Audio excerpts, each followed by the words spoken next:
നിയമസഭാ തെരഞ്ഞെടുപ്പ് കാലത്തും ജമാഅത്തെ ഇസ്ലാമിയുടെ UDF ബാന്ധവം സജീവ രാഷ്ട്രീയ ചർച്ചയാകുമെന്ന് ഉറപ്പായി. തദ്ദേശകാലത്ത് മുഖ്യമന്ത്രി പിണറായി നേരിട്ടിറങ്ങിയാണ് ജമാഅത്തെ ഇസ്ലാമി UDF ബന്ധം സജീവ ചർച്ചയാക്കിയത്. തദ്ദേശ തെരഞ്ഞെടുപ്പിൽ അത് ഗുണപ്പെട്ടില്ലെന്ന് മത്സര ഫലം കൊണ്ട് വ്യക്തമായതാണ്. നിയമസഭാ തെരഞ്ഞെടുപ്പിലും ജമാഅത്തെ ഇസ്ലാമിയെ കടന്നാക്രമിക്കാനാണോ CPIMന്റെ നീക്കം? കഴിഞ്ഞ ദിവസം AK ബാലൻ നടത്തിയ കടുത്ത ജമാഅത്തെ ഇസ്ലാമി വിരുദ്ധ പരാമർശങ്ങൾ അതിന്റെ ഭാഗമാണോ? സംഘപരിവാർ ഭാഷയിൽ പച്ചവർഗീയത വിളമ്പുകയാണ് AK ബാലൻ എന്നാണ് കോൺഗ്രസ് തിരിച്ചടിക്കുന്നത്. പ്രസ്താവന പിൻവലിക്കാൻ ആവശ്യപ്പെട്ട് ജമാഅത്തെ ഇസ്ലാമി വക്കീൽ നോട്ടീസ് അയച്ചതോടെ വിഷയം നിയമ നടപടികളിലേക്കും കടക്കുകയാണ്. ആദ്യം RD ഇസ്ലാം. തദ്ദേശ തെരഞ്ഞെടുപ്പ് കടന്ന് നിയമസഭാ തെരഞ്ഞെടുപ്പ് ഒരുക്കങ്ങളിലേക്ക് കടക്കുമ്പോഴും UDF ജമാഅത്തെ ഇസ്ലാമി ബന്ധം ആരോപണങ്ങളും പ്രത്യാരോപണങ്ങളുമായി ചർച്ചയിൽ തന്നെ തുടരുകയാണ്. മതരാഷ്ട്രവാദം ഉയർത്തുന്ന ജമാഅത്തെ ഇസ്ലാമിയുമായുള്ള ബന്ധമായിരുന്നു ഇതുവരെ CPIM ചൂണ്ടിക്കാട്ടിയ പ്രധാന വിമർശനമെങ്കിൽ അതൊന്നുകൂടെ കടുപ്പിക്കാനാണ് നീക്കമെന്ന് വേണം കരുതാൻ. മുഖ്യമന്ത്രി പിണറായി വിജയനും MV ഗോവിന്ദനും ഉയർത്തിയ വിമർശനങ്ങൾക്കെല്ലാം അപ്പുറമുള്ള അടിയാണ് AK ബാലനിൽ നിന്ന് കഴിഞ്ഞ ദിവസം ഉണ്ടായത്. ജമാഅത്തെ ഇസ്ലാമി വർഗീയ കലാപമുണ്ടാക്കിയെന്നാണ് ആരോപണം. UDF അധികാരത്തിൽ വന്നാൽ ജമാഅത്തെ ഇസ്ലാമി അധികാര സ്ഥാനങ്ങളിലെത്തുമെന്നും പിന്നീട് ഉണ്ടാകാൻ പോകുന്നത് ഒന്നും രണ്ടും മാറാടൊന്നുമല്ല എന്നും AK ബാലൻ കടത്തി പറഞ്ഞു. BJP പോലും മാറാടിനെ രാഷ്ട്രീയ ആയുധമാക്കാത്ത കാലത്ത് CPIM ആയുധമാക്കരുതെന്നാണ് ജമാഅത്തെ ഇസ്ലാമി നേതൃത്വം ആവശ്യപ്പെടുന്നത്. ജമാഅത്തെ ഇസ്ലാമിയെ ടൂളാക്കിയുള്ള CPIM നീക്കത്തെയും അവർ കുറ്റപ്പെടുത്തുന്നു. സംഘപരിവാറിന്റെ ഭാഷയാണ് CPIM ഉപയോഗിക്കുന്നതെന്ന് തിരിച്ചടിച്ചാണ് AK ബാലന്റെ ആരോപണത്തോട് കോൺഗ്രസ് നേതൃത്വം പ്രതിരോധമുയർത്തുന്നത്. RD ഇസ്ലാം, ന്യൂസ് മലയാളം.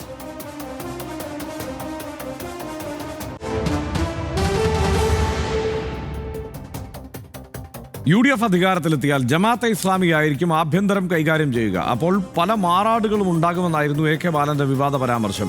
RSSും ജമാഅത്തെ ഇസ്ലാമിയും പാലക്കാട് കലാപത്തിന് ആഗ്രഹിച്ചിരുന്നു എന്നും AK ബാലൻ ആരോപിച്ചു. ഇന്നലെ നടത്തിയ ആ പ്രതികരണം കേട്ടുവരാം. കേരളം ഭരിക്കുക ഞാൻ പറഞ്ഞല്ലോ, ജമാഅത്തെ ആയിരിക്കും ആഭ്യന്തരം കൈകാര്യം ചെയ്യുക. അവരാണ് അധികാരത്തിൽ വരുന്നതെങ്കിൽ പാലക്കാട് ജില്ലയിൽ തന്നെ വർഗീയ കലാപത്തിന് നേതൃത്വം കൊടുക്കാൻ തയ്യാറായ ഘട്ടമുണ്ടായി. അത് ഇവിടെ രണ്ട് വർഗീയ പ്രസ്ഥാനങ്ങളും, രണ്ട് വെച്ചാൽ RSSും ജമാഅത്തെയും. AK ബാലൻ പച്ചവർഗീയത വിളമ്പുന്നുവെന്ന് AICC general secretary KC Venugopal പറഞ്ഞു. സംഘപരിവാറിന്റെ വർഗീയ പ്രചാരണം CPIM ഏറ്റെടുക്കുന്നുവെന്ന് പ്രതിപക്ഷ നേതാവ് VD സതീശൻ വിമർശിച്ചു. BJP പറയുന്ന അതേ ഭാഷയിലാണ് AK ബാലൻ പറയുന്നതെന്ന് രമേശ് ചെന്നിത്തലയും കുറ്റപ്പെടുത്തി. CPIM അധികാരത്തിൽ വന്നാൽ ആഭ്യന്തരം മാത്രമല്ല എല്ലാ വകുപ്പുകളും RSS കൈകാര്യം ചെയ്യുമെന്ന് യൂത്ത് കോൺഗ്രസ് അധ്യക്ഷൻ OJ ജനീഷ് ആരോപിച്ചു. തനി വർഗീയത വിളമ്പുന്ന പ്രസ്താവന AK ബാലനെ കൊണ്ട് പറയിപ്പിച്ചിരിക്കുകയാണ്. AK ബാലൻ നടത്തിയ പ്രസ്താവനയല്ല, AK ബാലനെ കൊണ്ട് പറയിപ്പിച്ചിരിക്കുകയാണ്. തെരഞ്ഞെടുപ്പിൽ തോറ്റു കഴിഞ്ഞാൽ ആ തോറ്റതിൻ്റെ യഥാർത്ഥ കാരണങ്ങൾ കണ്ടുപിടിച്ച് നടപടിയെടുക്കുന്നതിന് പകരം കുരുടൻ ആനയെ കണ്ട പോലെയാണ് CPIMന്റെ നേതാക്കന്മാരുടെ സ്ഥിതി. പ്രബുദ്ധ കേരളം, ഈ CPM നേതാക്കളുടെ പ്രസ്താവന കേരളത്തിൽ വിദ്വേഷത്തിൻ്റെ ക്യാമ്പയിൻ നടത്താൻ വേണ്ടിയിട്ടുള്ള ഈ പ്രചരണം, ഈ തെരഞ്ഞെടുപ്പിനെ സംഘപരിവാർ ചെയ്യുന്നത് പോലെ ആക്കി മാറ്റാനുള്ള ഈ ശ്രമത്തെ ചെറുത്തു തോൽപ്പിക്കും മതേതര കേരളം എന്ന കാര്യത്തിൽ ഞങ്ങൾക്ക് യാതൊരു സംശയമില്ല. ഇപ്പോൾ ഈ പ്രചരണം നടത്തുന്നത് BJPക്ക് വേണ്ടിയാണ്. എന്താണ് BJP പറയുന്നത്? അതേ സ്വരത്തിലും അതേ ഭാഷയിലാണ് AK ബാലൻ സംസാരിക്കുന്നത്. ഇവിടെ അരിവാൾ ചുറ്റിക നക്ഷത്രത്തിന് വോട്ട് ചെയ്താൽ RSS കേരളം ഭരിക്കുമെന്നുള്ളതാണ് കഴിഞ്ഞ ഈ കാലഘട്ടങ്ങളിൽ നമ്മൾ മനസ്സിലാക്കിക്കൊണ്ടിരിക്കുന്നത്. അതുകൊണ്ട് CPM അധികാരത്തിലേക്ക് വന്നാൽ ആഭ്യന്തരം മാത്രമല്ല എല്ലാ വകുപ്പുകളും RSS കൈകാര്യം ചെയ്യും എന്നുള്ളതാണ് ഈ നാട്ടിലെ ജനങ്ങൾ മനസ്സിലാക്കുന്നത്. കലാപാഹ്വാനത്തിനാണ് ബാലൻ ശ്രമിച്ചത്. കലാപത്തിന് ശ്രമിക്കുന്നുവെന്ന് ആരോപിക്കുമ്പോൾ അതിനുള്ള തെളിവ് ഹാജരാക്കണമെന്ന് ജമാഅത്തെ ഇസ്ലാമി കേരള അമീർ P മുജീബ് റഹ്മാൻ ചൂണ്ടിക്കാട്ടി. AK ബാലൻ അഭിനവ ഗീബൽസ് ആകരുതെന്നും P മുജീബ് റഹ്മാൻ പറഞ്ഞു. ഒരു ഭാഗത്ത് വെള്ളാപ്പള്ളിയെ പുറത്ത് നിർത്തിയിട്ടും അകത്ത് AK ബാലൻ അകത്ത് നിർത്തിയിട്ടും വർഗീയ വിഷം ചീറ്റുന്ന ഇത്തരം സ്റ്റേറ്റ്മെൻറ്റുകൾ വരുന്നത് പ്രബുദ്ധ കേരളം വളരെ വകതിരിവോടുകൂടി വിവേകത്തോടുകൂടി തിരിച്ചറിയും എന്ന് മനസ്സിലാക്കാൻ സാധാരണ നമ്മൾ പറയാറുണ്ടല്ലോ, വിവേകമുള്ള ആരും ആ പ്രസ്ഥാനത്തിൽ ഇനിയും ഇല്ലേ എന്ന് ചോദിക്കാൻ ഞാൻ ആഗ്രഹിക്കുകയാണ്. ജമാഅത്തെ ഇസ്ലാമിയുടെ വർഗീയ രാഷ്ട്രീയം തുറന്നു കാണിച്ച് നിയമസഭാ പ്രചാരണത്തിനും CPIM നീക്കമാണോ? അതോ തദ്ദേശ തെരഞ്ഞെടുപ്പിൽ ഗുണം ചെയ്തില്ലെങ്കിലും നിയമസഭാ തെരഞ്ഞെടുപ്പിലും ആരോപണം കടുപ്പിച്ചേക്കാം എന്നുള്ള തീരുമാനമാണോ? UDF ജമാഅത്തെ ഇസ്ലാമി ബന്ധം ചർച്ചയാക്കി മുസ്ലിം വോട്ടുകൾ സ്വാധീനിക്കാനാകും എന്നുള്ള ഒരു ആലോചനയും അതിൻ്റെ ഭാഗമായുള്ള ശ്രമവുമുണ്ടോ? ഇതൊക്കെയാണ് ചോദ്യങ്ങൾ ഉയരുന്നത്. തദ്ദേശ തെരഞ്ഞെടുപ്പിൽ മുഖ്യമന്ത്രി പിണറായി വിജയൻ തന്നെ UDF ജമാഅത്തെ ഇസ്ലാമി കൂട്ടുകെട്ട് ചർച്ചയാക്കി. മുഖാമുഖം പരിപാടിയിൽ എഴുതി തയ്യാറാക്കിയ ജമാഅത്തെ ഇസ്ലാമി വിമർശനവുമായി മുഖ്യമന്ത്രി എത്തി. 4 വോട്ടിനായി ജമാഅത്തെ ഇസ്ലാമിയുമായി UDF അവിശുദ്ധ കൂട്ടുകെട്ട് ഉണ്ടാക്കുന്നു എന്നാണ് മുഖ്യമന്ത്രി ആരോപിച്ചത്. കോൺഗ്രസ് സഖ്യത്തിന് തയ്യാറായപ്പോൾ ലീഗ് അതിന് കുടപിടിച്ചെന്നും കുറ്റപ്പെടുത്തി. ഹിന്ദുത്വവാദികളും പൊളിറ്റിക്കൽ ഇസ്ലാമും ഒരേ തൂവൽ പക്ഷികളാണെന്ന് ചൂണ്ടിക്കാട്ടുകയും ചെയ്തു.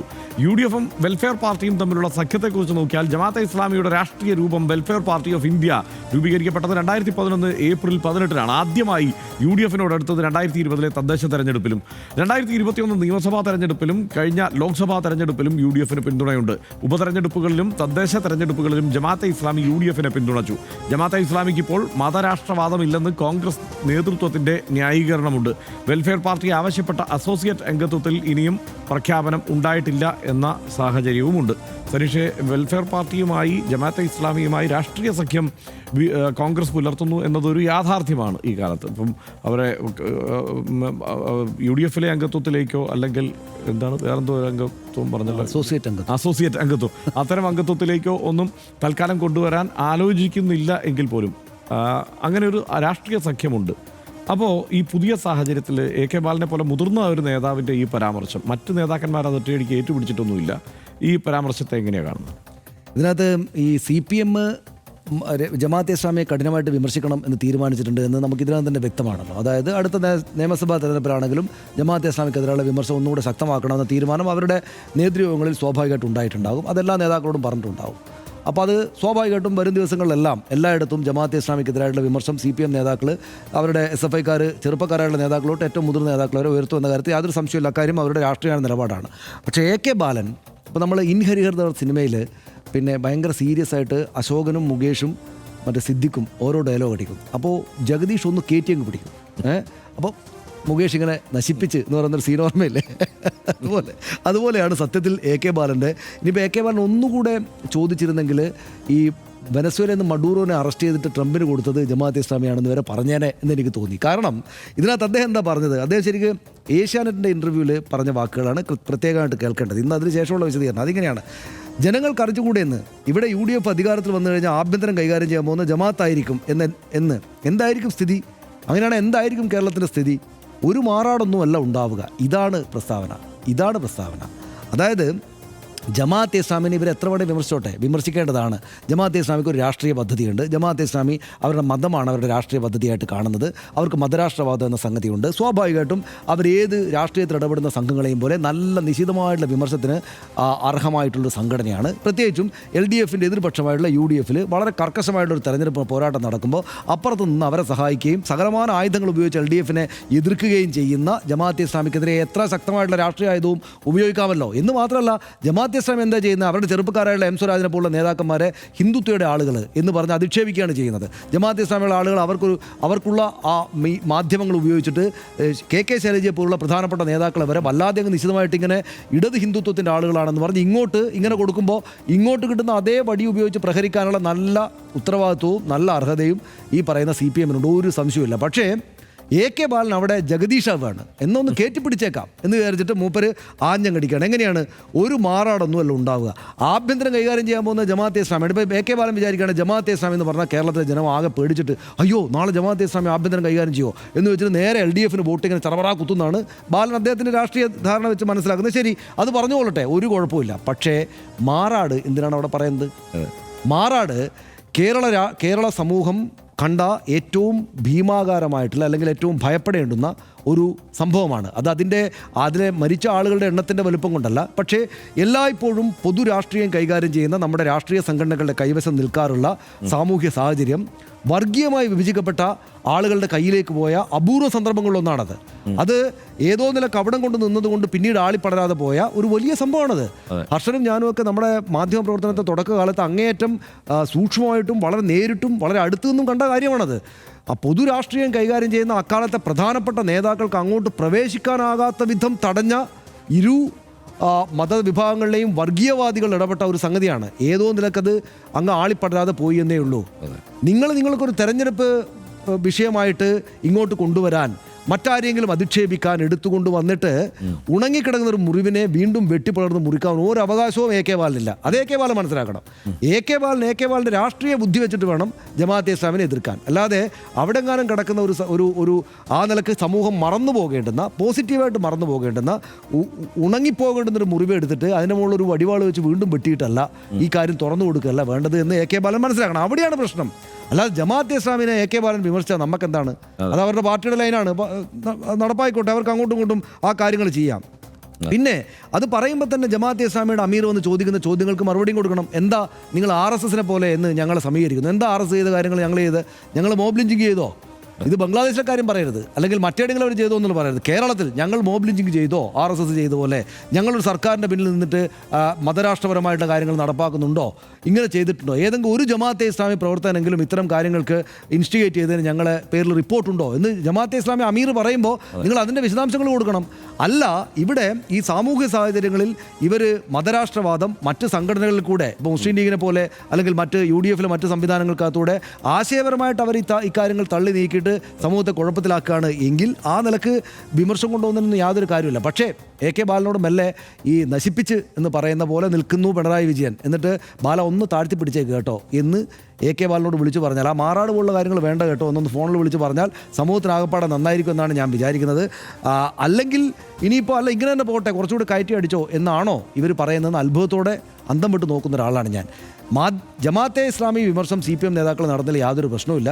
പക്ഷേ ഇതുപോലുള്ള അപകടകരമായിട്ടുള്ള ആ മൂലക്കിടക്കുന്ന മഴുവെടുത്ത് കാലിലേക്ക് ഇടുക പോലുള്ള കാര്യങ്ങൾ കേരള സമൂഹത്തിന് മേൽ ചെയ്യരുത് എന്ന് അദ്ദേഹത്തോട് പറയണം. അതായത് ഞാൻ ഇങ്ങനെ കുറച്ചൊന്ന് റിട്ടയർ ചെയ്ത് നിൽക്കുകയാണല്ലോ, AK ബാലൻ അല്പം രാഷ്ട്രീയത്തിൽ മാറിയിരിക്കുകയാണ്. അപ്പോൾ മീൻസ് അദ്ദേഹമല്ല ഇപ്പോൾ മുഖ്യധാരയിൽ ചെറുപ്പക്കാരായുള്ള ആളുകൾ നടത്തുകയാണ്. അപ്പോൾ ഞാൻ എന്തെങ്കിലും പറഞ്ഞൊന്ന് കനത്തിലടിച്ചിട്ട് 2 ദിവസം വാർത്തയിലേക്ക് നിന്നേക്കാം എന്ന് വിചാരിച്ചിട്ടാണോ അദ്ദേഹത്തെ പോലൊരു പരിണതപ്രജ്ഞനായിരുന്ന ഒരു നേതാവ് ഇക്കാര്യങ്ങൾ പറയുന്നത് എന്ന ഒരു തോന്നൽ എനിക്കുണ്ട്. എനിക്ക് പിന്നെ ബാലൻ ഇങ്ങനെ അടിക്കുന്നതിൽ വിദഗ്ധനാണ്. കാരണം പാലക്കാട് തെരഞ്ഞെടുപ്പ് സമയത്ത് ഈ സന്ദീപ് വാര്യർ എന്തായാലും കോൺഗ്രസിലേക്ക് പോകുന്ന എല്ലാവർക്കും ഏതാണ്ട് അവിടെ നിൽക്കുന്ന മാധ്യമപ്രവർത്തകർക്കൊക്കെ അറിയാമായിരുന്നു. പക്ഷേ സന്ദീപ് വാര്യർ മഹാനായിട്ടുള്ള ആളാണ്, സന്ദീപ് വാര്യർ അതിമഹാനായിട്ടുള്ള ആളാണ് എന്ന് സർട്ടിഫിക്കറ്റ് എഴുതി കൊടുത്ത ആളാണ് AK ബാലൻ. അതുകൊണ്ട് AK ബാലൻ കൈന്നിട്ട് അടിച്ചതായിരിക്കും, ഈ ജഗദീഷിൻ്റെ ലൈന് പിടിച്ചതായിരിക്കും ഇൻഹരിയർ നഗറിലെ എന്നാണ് ഞാൻ വിചാരിക്കുന്നത്.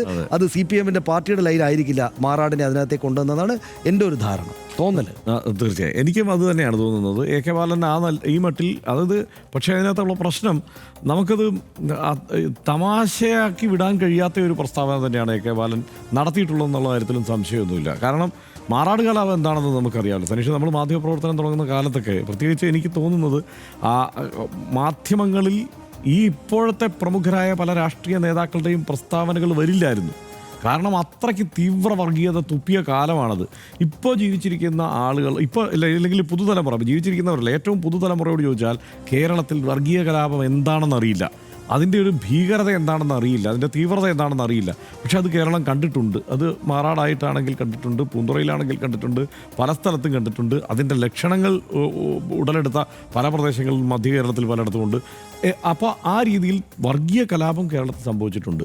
രാഷ്ട്രീയമായി ഇവർക്ക് പറയാനുള്ളത് പറയാം. എങ്ങനെയാണ് വർഗീയ കലാപം? കോൺഗ്രസിൻ്റെ ഭരണകാലത്താണ്, UDFൻ്റെ ഭരണകാലത്ത് കേരളത്തിൽ വർഗീയ കലാപം ഉണ്ടായിട്ടുണ്ട്, സംശയമില്ല, ഉണ്ടായിട്ടുണ്ട്. അത് വസ്തുതയാണ്. അവർക്കത് തടയാൻ കഴിഞ്ഞിട്ടില്ല, അതും പറയാം, അത് വസ്തുതയാണ്. അവർക്കത് തടയാൻ കഴിഞ്ഞിട്ടില്ല. മാറാട് കലാപം ഉണ്ടായത് UDF ഇവിടെ ഭരിക്കുന്ന കാലത്താണ്, അങ്ങനെ വേണമെങ്കിലും പറയാം. പക്ഷേ അതായത് അത് തന്നെ ഒരു പ്രചാരണ വിഷയമാണ് ഇടതുപക്ഷത്തിന്. ഞങ്ങൾ ഇവിടെ 10 വർഷമായി ഭരിക്കുന്നു, ഇവിടെ വർഗീയ കലാപമില്ല, അങ്ങനെയുള്ള ചേരിതിരിവില്ല, ഇതാണ് പുതിയ കാലം, ഇത് നിങ്ങൾ മനസ്സിലാക്കണമെന്ന് പുതിയ തലമുറ, അതായത് അന്ന് ഇപ്പോഴൊരു 20 വയസ്സുള്ളതോ 30 വയസ്സുള്ള ആളോടോ പോലും പറഞ്ഞാൽ മനസ്സിലാവാത്ത ഒരു സംഗതിയാണ് വർഗീയ കലാപം. അപ്പോൾ അങ്ങനെ ഒരു വർഗീയ കലാപം എന്നുള്ള ഒരു സാഹചര്യമുണ്ടെന്നും അതുണ്ടാവാത്ത ഒരു സ്റ്റേറ്റായി കേരളത്തെ മാറ്റി തീർത്തത് ഞങ്ങളാണെന്ന് ഇവർക്ക് പറയാനുള്ള എല്ലാ അവകാശമുണ്ട്. പറഞ്ഞോട്ടെ, ഇടതുപക്ഷം അത് പറയാം. പക്ഷേ AK ബാലൻ പറയുന്നത് എന്താണ്? മാറാട് ഇനി ആവർത്തിക്കാൻ പോവുകയാണ്, ജമാഅത്തെ ഇസ്ലാമി ആയിരിക്കും ആഭ്യന്തരം ഭരിക്കുന്നത്, മാറാട് കലാപങ്ങൾ ഇതാ വരാൻ പോവുകയാണ് എന്ന് പറയുമ്പോൾ അതിനകത്ത് 2 വാദങ്ങളുണ്ട്. ഒന്നും ഈ ഹിന്ദുക്കൾ ആക്രമിക്കപ്പെട്ടു എന്നൊരു നറേറ്റീവ് കൊണ്ടുവരാനായിട്ട് എല്ലാ കാലത്തും BJP ശ്രമിക്കുന്ന ഒരു വിഷയം കൂടിയാണത്. അതിൻ്റെ ഒരു കലാപത്തിൽ ആ നാട്ടിൽ സംഭവിച്ചു എന്നുള്ളത്. അപ്പോൾ അതിന് വളം വെച്ച് കൊടുക്കുന്ന തരത്തിലുള്ള ഒരു പ്രസ്താവനയാണ് ബാലൻ നടത്തിയതെന്ന് ഒരു പക്ഷം പറയുക. എനിക്ക് തോന്നുന്ന ഒരു കാര്യം, ഈ പ്രസ്താവന ഏറ്റവും കൂടുതൽ സഹായിക്കുക ജമാഅത്തെ ഇസ്ലാമിയെ കൂടിയാണ്. ജമാഅത്തെ ഇല്ലാത്ത ഇസ്ലാമിയെ കരുത്ത് കൂടിയാണ് അവർക്ക് കൊടുക്കണം. അവരാണ് അടിസ്ഥാന ആഭ്യന്തര കൈകാര്യം അതെ വെച്ചാൽ ജമാഅത്തെ അവർക്ക് ഇല്ലാത്ത കരുത്ത് കൊടുക്കുക. ഈ രാഷ്ട്രീയ സഖ്യം ഇങ്ങനെ ഉണ്ടായിരിക്കുമ്പോൾ ജമാഅത്തെ ഇസ്ലാമിയെ സംബന്ധിച്ച് എന്താണ് വിമർശിക്കാവുന്നത്? ജമാഅത്തെ ഇസ്ലാമി ഹുക്കുമത്തെ ഇലാഹിയുടെ പ്രസ്ഥാനമാണ്. ജമാഅത്തെ ഇസ്ലാമി മതരാഷ്ട്രവാദമാണ് അവരുടെ അവരൊരു കാലത്തും മൗദൂദിയെ പൂർണ്ണമായി തള്ളിപ്പറഞ്ഞ്, അല്ലെങ്കിൽ മൗദൂദിയെ തള്ളിപ്പറയുമെങ്കിലും മൗദൂദിയുടെ ടെക്സ്റ്റിനെ തള്ളിപ്പറയുന്ന ആളുകളല്ല. ജമാഅത്തെ ഇസ്ലാമിയുടെ വിവിധ രൂപങ്ങൾ പലതരത്തിലും കുഴപ്പം ഈ നാട്ടിൽ ഉണ്ടാക്കിയിട്ടുണ്ട്. വർഗീയ കലാപം ഉണ്ടാക്കിയിട്ടുണ്ടെന്നല്ല, അങ്ങനെയൊന്നും വർഗീയ കലാപം ഉണ്ടാക്കിയിട്ടില്ല. പക്ഷേ ഈ കെ എം ഷാജി എന്താ പറഞ്ഞിട്ടുള്ളത്? നിങ്ങൾ കെ എം ഷാജി പറഞ്ഞത് കേൾക്കണം കേട്ടോ.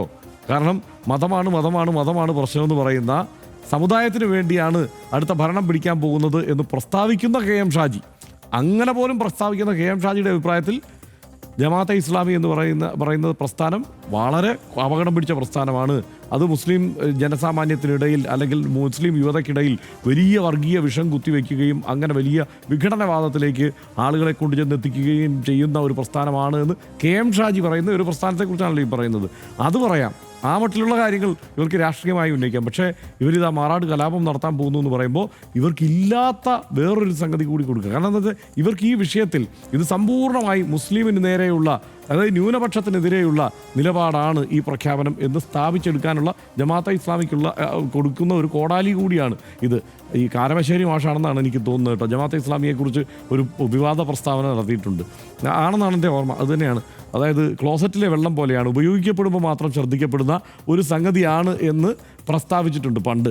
ആ മട്ടിൽ ആ ഉപയോഗിക്കപ്പെടുന്ന ഒരു സാഹചര്യമായി ഇതിനെ കണ്ട് നിസ്സാരമായി തള്ളിക്കളയുന്നതിന് പകരം ഈ രീതിയിലുള്ള പ്രസ്താവന നടത്തുന്നതൊക്കെ ഗുരുതരമായ പ്രത്യാഘാതം ഈ കാലത്ത് ഉണ്ടാക്കും എന്നുള്ള കാര്യത്തിൽ സംശയമൊന്നുമില്ല. എ കെ ബാലനെ പാർട്ടി നിയന്ത്രിക്കുകയാണ് വേണ്ടത്. CPM-ന് ഈ കാര്യത്തിൽ നിയന്ത്രിക്കാനുള്ള ഉത്തരവാദിത്വം ഉണ്ടെങ്കിൽ ആ കാര്യത്തിൽ ജമാഅത്തെ ഇസ്ലാമി അമീർ പറഞ്ഞതിനോടൊപ്പമാണ് ഞാൻ നിൽക്കുന്നത്. പാർട്ടി നിയന്ത്രിക്കുകയാണ് വേണ്ടത്. വെൽഫെയർ പാർട്ടിയിലൂടെ UDF-ലേക്ക് എത്തുന്ന വോട്ടിൻ്റെ അനേകം ഇരട്ടി ജമാഅത്തെ ഇസ്ലാമി വിമർശനത്തിലൂടെ LDF-ലേക്ക് സമാഹരിക്കുക ലക്ഷ്യമിട്ടാണ് CPM-ന്റെ കടന്നാക്രമണമെന്ന് ആണ് ഇപ്പോൾ പൊതുവെ കരുതപ്പെടുന്നത്. വിഷയം സജീവമായി നിലനിർത്തുന്നതോടെ മുസ്ലിം സമുദായത്തിലെ ജമാഅത്തെ ഇസ്ലാമി വിരുദ്ധ വോട്ടുകളും ഇതര സമുദായ വോട്ടുകളും മുറുകെ പിടിക്കാനാകുമെന്നൊക്കെയാണ് CPIM കണക്ക് കൂട്ടുന്നത്. ഇരു സമസ്തകൾക്കിടയിലും മുജാഹിദ് വിഭാഗങ്ങൾക്കിടയിലും ജമാഅത്തെ ഇസ്ലാമി UDF സഹകരണത്തിൽ ഇപ്പോഴും അതിർത്തിയുണ്ടെന്നൊക്കെയുള്ളത് വാസ്തവമാണ്. അതുകൊണ്ടാണല്ലോ കോൺഗ്രസ് അല്ലെങ്കിൽ UDF ഇപ്പോഴും ഒരു ഘടകകക്ഷിയാക്കാൻ കൂട്ടാക്കാത്തത്. തദ്ദേശ തെരഞ്ഞെടുപ്പിൽ അത് മുതലെടുക്കാനായില്ലെങ്കിലും നിയമസഭാ തെരഞ്ഞെടുപ്പിൽ അത് ആയുധമാക്കാനുള്ള നീക്കം CPM തുടരുമെന്ന് ഉറപ്പാണ്. പക്ഷേ എ കെ ബാലൻ്റെ വിമർശനം CPIM-നെ അടിക്കാനുള്ള വടിയായി UDF ഉപയോഗപ്പെടുത്തുമെന്ന് മാത്രമല്ല, ഒരു കാരണവശാലും അത്തരം പ്രസ്താവനകൾ എ കെ ബാലനെ പോലെ ഒരു മുതിർന്ന നേതാവിൻ്റെ ഭാഗത്തു നിന്ന് ഉണ്ടാവാൻ പാടില്ലാത്തതാണ്. അതിനെ പാർട്ടി നിയന്ത്രിക്കേണ്ടതാണെന്ന് തന്നെയാണ് RDX വിലയിരുത്തുന്നത്.